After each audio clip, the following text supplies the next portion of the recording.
कृष्ण हरी. आज आपण बनवतोय वालाच्या शेंगा. गावठी वालाच्या शेंगा आहे. गावठी म्हणजे अगदी बोंबली, याचं नावच जातच अशी आहे की बोंबली वालाच्या शेंगा म्हणतो आपण याला, बरं का.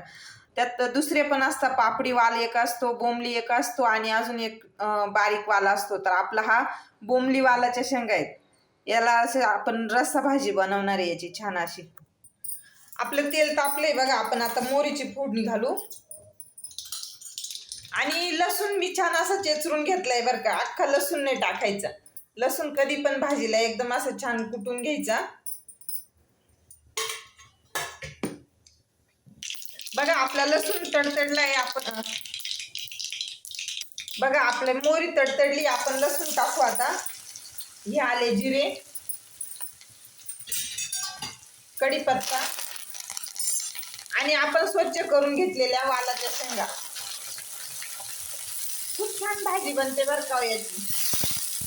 आणि या भाजीमध्ये थंड पाणी टाकायचं नाही. दुसरीकडे मी लगेच पाणी ठेवले, ते पाणी असं कोमट होऊ द्यायचं, तरच पाणी टाकायचं. आणि भाजी खूप फ्राय करून घ्यावं लागते. लगेच असं पाणी पण नाही टाकायचं.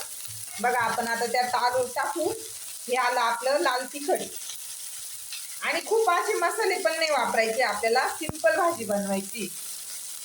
ही आली आपली हळद. हे आपलं चवीनुसार मीठ आलं.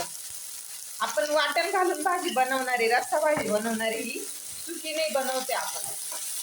छान अशी फ्राय करून घेऊ.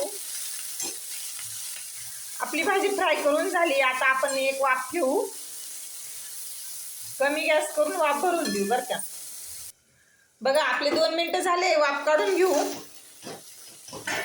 छान वाफ भरली बघा आपल्या भाजीला. मी आता पाणी ठेवलंय कोमट व्हायला.